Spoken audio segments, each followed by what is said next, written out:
In a universe where the lines blur, where familiar heroes take on unexpected guises and new names. In one such realm, a different kind of sorcerer stands. His mantle not quite the one we know, yet his essence undeniably Stephen Strange.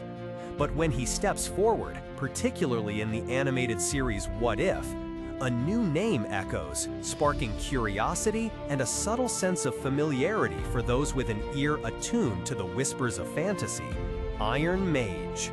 This moniker, briefly adopted by an alternate version of Doctor Strange, felt both fresh and deeply resonant. It presented an intriguing blend of the grounded and the arcane, a powerful, almost unyielding magical presence. For many, it was a cool new alias, perfectly encapsulating Strange's resilience and formidable power. But for a select few, especially those steeped in the rich lore of tabletop role-playing games, the name Iron Mage might have conjured images not just of the Marvel multiverse, but of a far older, equally intricate fantasy world.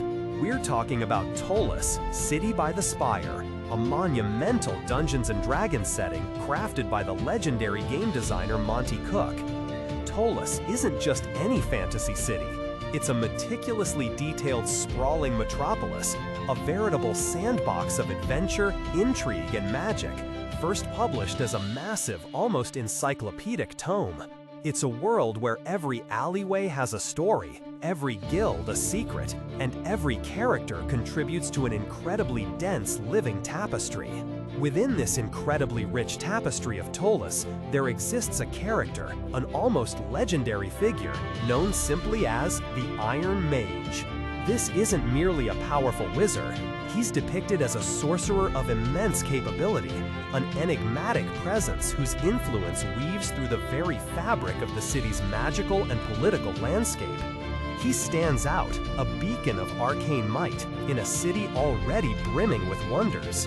Now, could it be a subtle nod, a gentle tip of the hat from the creators of one iconic figure to another across the vast and interconnected landscape of pop culture and fantasy? The idea that the Marvel Cinematic Universe might, even subtly, acknowledging a character from a Dungeons & Dragons setting like Ptolus through the very alias of one of its most prominent magic users, speaks volumes. It highlights the beautiful dialogue between different forms of media, how stories inspire stories, and how characters, once conceived, take on a life of their own, echoing through new narratives. Monty Cook, with his deep roots in D&D, including his pivotal work on the foundational 3rd edition, crafted a world in Ptolus that is dense with history, intricate characters, and unique magical concepts. To create a character called the Iron Mage within such a rich tapestry is to imbue them with a certain gravitas, a sense of singular power and enduring influence. And then to see that name surface in the vibrant, ever-expanding Marvel universe, particularly associated with Stephen Strange, feels less like a coincidence and more like a knowing wink. Stephen Strange, after all, is the quintessential modern mage.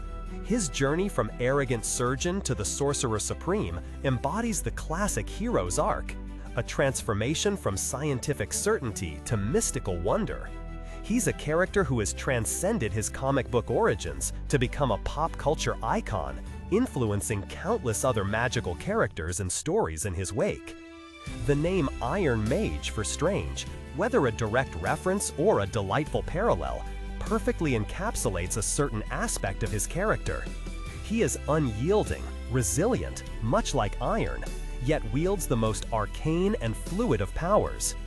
He is the guardian of reality, a steadfast bastion against interdimensional threats, embodying a strength that is both physical and deeply magical.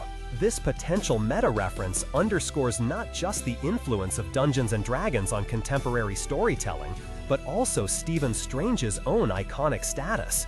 He isn't just a Marvel hero. He exists within a broader lineage of powerful, enigmatic magical figures who have shaped our collective imagination, from the pages of ancient lore to the meticulously designed worlds of tabletop games and the expansive canvases of cinematic universes. It's a testament to the power of a well-crafted character that they can inspire such resonant echoes across different creative landscapes. These subtle intertextual connections, when we unearth them, don't just serve as Easter eggs for the eagle-eyed. They enrich our understanding of these characters and their place in the broader pop culture tapestry. They invite us to reflect on how deeply intertwined our imaginative worlds truly are, demonstrating that creativity is a vast, shared wellspring from which all stories, in all their forms, ultimately draw. What are your thoughts on this fascinating potential connection? Have you encountered other unexpected echoes or intriguing references between your favorite fantasy worlds and the realms of superheroes? Share your insights and theories in the comments below. And if you've enjoyed this journey into the interconnected tapestry of pop culture, consider following for more explorations into the stories that shape us.